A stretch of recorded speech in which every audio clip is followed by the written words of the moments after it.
rádio ensinava a pessoa a escutar mais e melhor do que hoje a internet ensina?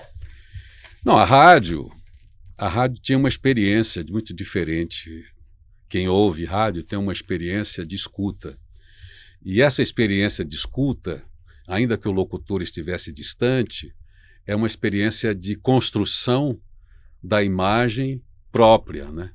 Então, eu, locutor, eu, comunicador, eu entro num tema, eu estimulo a imaginação de quem está ouvindo, porque aí a pessoa entra com o próprio repertório e, a partir daquele impulso, daquela fala, ela constrói dentro da realidade dela, né, algo que faça sentido para ela. E aí ela participa da construção desse conhecimento, construção dessa história.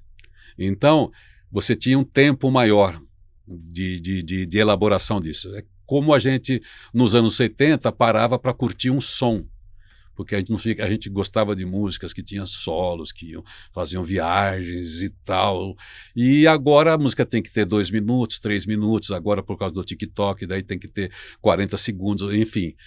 É um excesso de produção, um excesso de tudo, mas é uma pobreza de atenção. Então eu não fixo muito as coisas. Então eu tinha tempo de elaborar e participar da criação. Hoje eu vejo tanta coisa por causa da internet, e é tão rápido, estímulos tão rápidos, que eu não participo da construção. Eu não tenho tempo de me abstrair para pensar naquilo que o locutor está falando. Porque assim que eu vi alguém falar alguma coisa legal, eu já vou fazer isso, já entrou a piadinha, já entrou o meme, já entrou a política, já entrou não sei o quê, eu já saí fora, e eu já nem lembro mais da primeira coisa que eu estava vendo aqui. Isso hoje está acontecendo com as coisas boas e com as coisas ruins. Às vezes você vê um problema tão imediato e depois fica normal. Virou normalidade, principalmente na política. Eles fazem as loucuras, os apliques, e aí de repente, depois de 2, 3 dias, 4 dias, ninguém mais lembra de nada. Por isso que tem tanta fake news, tanta distorção e tanto gatilho de raiva, que chama, né? O rage bait, que foi a palavra que a Universidade de Oxford elegeu no ano passado, que retém a atenção da gente por causa da indignação, por causa da raiva. Então, o meio de internet, e o rádio está sendo influenciado por isso, isso é muito perigoso. Daí você, para ter o ouvinte ali, você está sempre propondo uma tensão, uma indignação, alguma coisa terrível. E isso vai passando por cima das coisas importantes. E aquilo é banal, né? Ainda que o assunto pareça sério, mas ele captura a sua emoção básica, essa coisa do ser humano, do medo, né? da insegurança, e isso aí te retém. Porque a mídia precisa de audiência, precisa printar aqui todos os anúncios. Então, o excesso de gente que tem produzindo isso, você se atém a coisas sem conteúdo e abandona o que é importante, deixa de refletir sobre as coisas que são realmente interessantes.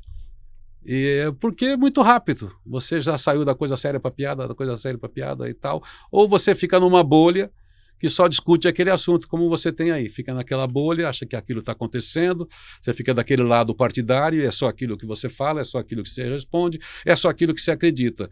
Também você estreitou a sua capacidade de reflexão e de participação da construção de um conhecimento mais aberto, sabe? Mais diverso, mais rico. Porque você ficou ou numa bolha, ou você ficou refém só da brincadeirinha, da coisa rápida. Toda hora você está achando que está acontecendo alguma coisa importante, daí você fica aqui. Esse sistema é feito para isso. E cada vez você quer emoções mais fortes. Independente ao cara, vou até falar o extremo. O cara fez essa maldade aqui. Dali a pouquinho, se vê outro cara, ele fez essa mesma maldade. Terceiro em diante, já não é mais maldade. Então, se o cara não vier com 2 maldades, aquela primeira já não vale mais nada. Você quer ver um exemplo? Tem gente importante. A terceira, importante. A quarta vai ainda. Tem gente importante. Fala que nossos ouvintes estão gostando do nosso papo. E com muito poder, que produz esse tipo de conteúdo, porque retém atenção. Você sabe quem? O senhor Donald Trump. Ele sabe que ele está falando uma grandíssima bobagem. Ele sabe que ele está estimulando, que aquilo vai ocupar mídia, memes, indignação em todo lugar. E ele sabe que ele mesmo não vai honrar aquilo que ele falou.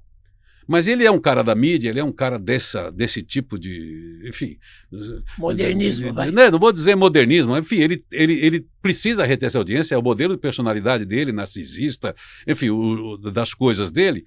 E aquele poder para ele, mesmo sendo Estados Unidos da América, o grande país da democracia, ele se dá o direito de falar essas coisas absurdas, agressivas, como se fossem naturais, e aquilo choca.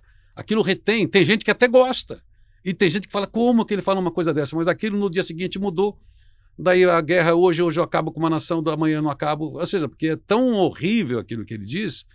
Mas ele fala assim, ele trata isso acho que como uma brincadeira. Ah, amanhã eu desfaço. Às vezes ele vai lá e manda míssil mesmo, né? Mas enfim, aí é uma outra discussão. Mas enfim, ele produz conteúdo, esquecendo a guerra, as atrocidades que ele faz com a guerra. Mas ele produz um conteúdo midiático, absurdo, e retém atenção para si. E essa atenção que ele traz para si consegue mobilizar sentimentos, emoções, a psique social, né, especialmente do país dele, para ter gente que siga ele, mesmo quando ele fala alguma coisa completamente absurda, até para os padrões americanos, da história americana, da grande democracia que a gente sempre teve como referência. E as falas, às vezes, não reproduzem os atos. Não vamos falar depois disso aí, porque existe o inverso também. Pessoa que também promete muito, mas não faz nada. Também. Entendeu? Essa é clássica. Né? Então, às vezes, essas falácias que não dão a mídia exata, ou que dão a mídia, depois, na hora da realidade dos fatos, foi o certo ou foi o errado? O que virou, na verdade? Então, às vezes... Sabe como é que é uma criança, né? Ela vai ao extremo para ver até onde ela pode ir, não é? É. Talvez ele use esse termo, né? Pois é, mas ele retém a atenção. É isso que eu estou falando.